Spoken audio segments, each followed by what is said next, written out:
Viele Menschen leiden unter innerer Unruhe und Angst. Sie haben leider nie richtig gelernt, damit umzugehen.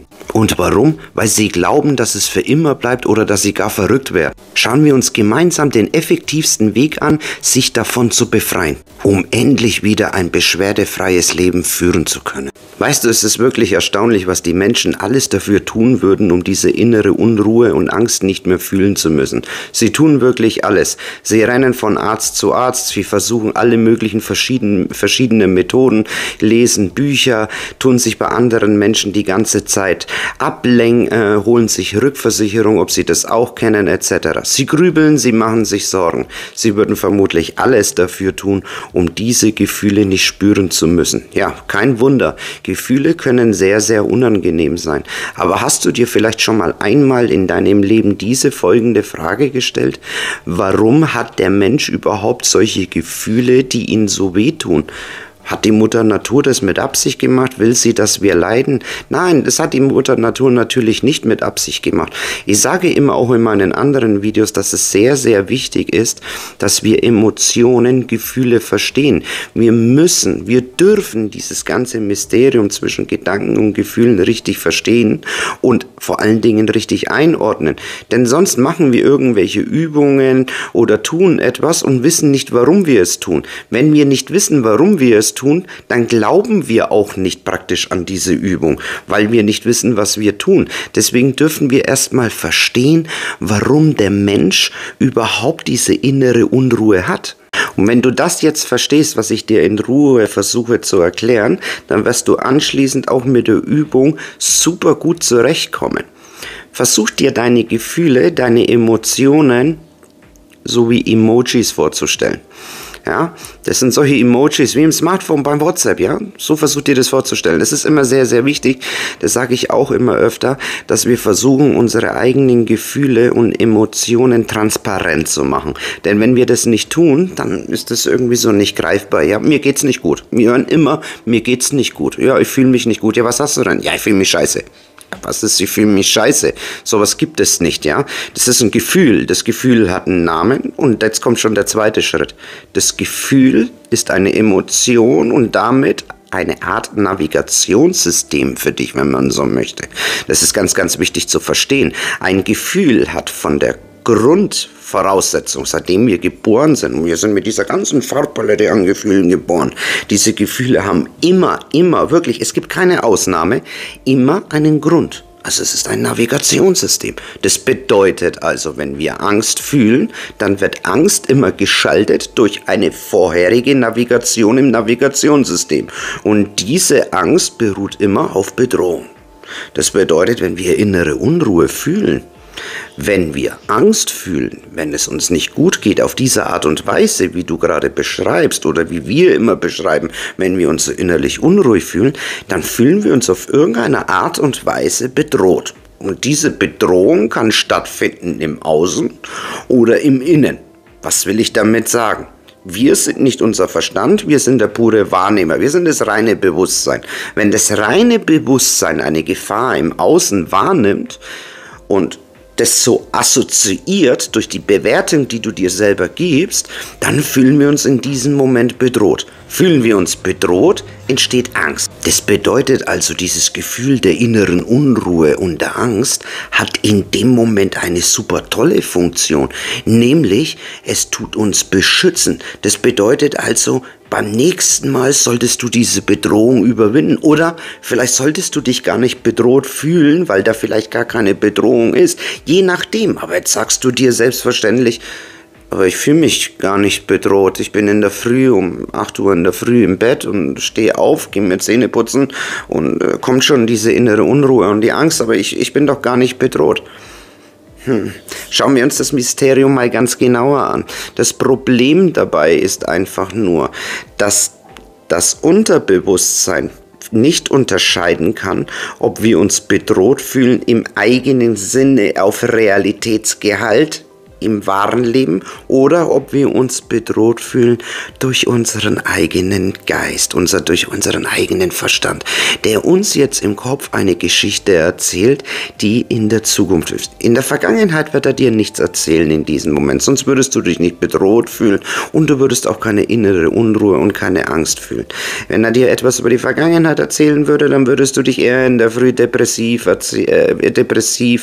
fühlen, du würdest dich eher verstimmt fühlen und du würdest eher so das Gefühl haben, ich habe keinen Antrieb. Wenn das der Fall sein sollte und du diese Mischgefühle hast, dann ist es höchstwahrscheinlich so, dass dein Geist gerade im Mischmasch denkt. Ja? Er denkt in Teil in der Zukunft, Teil in der Vergangenheit.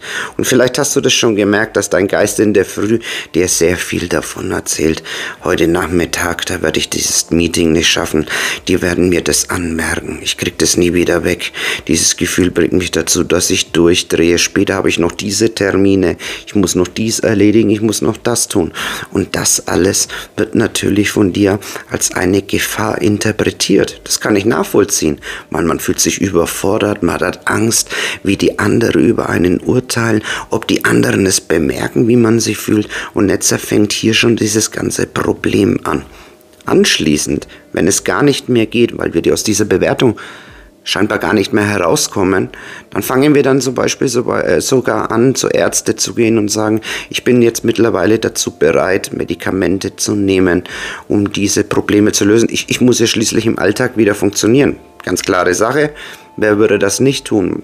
Man will ja und muss ja auch wieder irgendwie funktionieren, um seine Familie zu ernähren, um seinen Aufgaben nachzukommen etc. Und jetzt nimmt man diese Medikamente und manchmal, nicht immer, helfen diese Antidepressiva oder gar Benzodiazepine, die ganz schnell wirken und dann wird diese innere Unruhe und diese Nervosität und Angst ganz schnell unterdrückt. Die Kehrseite der Medaille ist, gerade bei diesen Benzodiazepinen brauchen wir nach der Zeit immer mehr, weil sie nach der Zeit irgendwann mal eine Toleranz entwickeln. Dazu auf den i hier oben einmal kurz mehr ein Video von mir.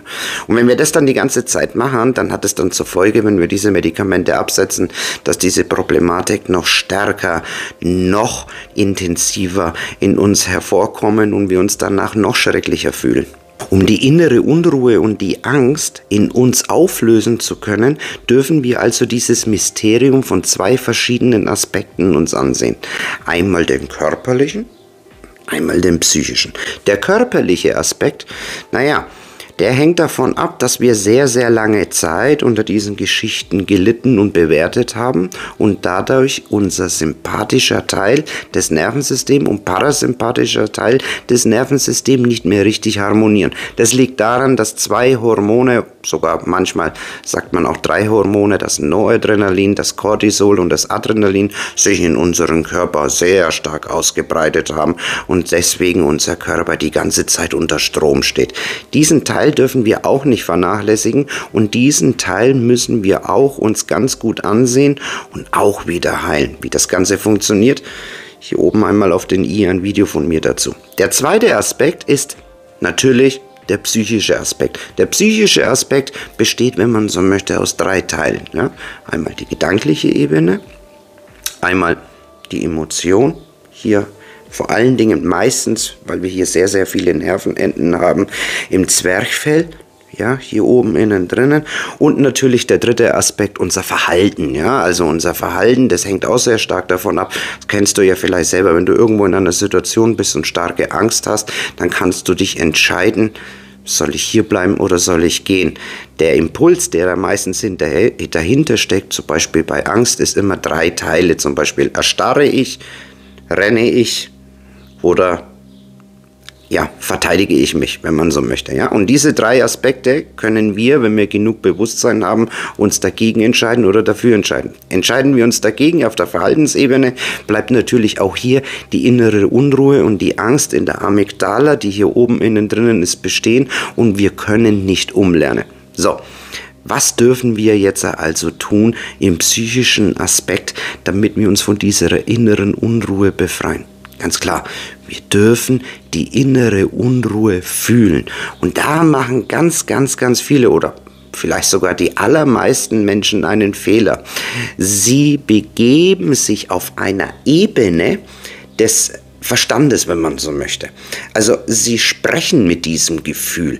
Sie gehen auf dieses Gefühl ein. Und lass dir eins gesagt sein, sobald wir mit einem Gefühl nur in einer Sekunde, wenn man so möchte, sprechen, so wie es zum Beispiel immer Therapeuten sagen, ja, ich sage jetzt zu mir, Angst, du darfst jetzt da sein oder sonst irgendwas, dann ist schon immer wieder irgendwo hinten dran hinter diesen Gedanken diese Hoffnung, wenn ich sage, du darfst jetzt da sein, dass du nicht da sein darfst. Ja, das kennst du vielleicht bei dir, ne, damit es schnell wieder weggeht. Und dieser Aspekt, das ist ein ganz, ganz wichtiger Aspekt, weil wir auf dieser Verstandesebene durch diese Logik mit diesem Gefühl einfach nicht weiterkommen, löst sich dann auch diese innere Unruhe nicht auf.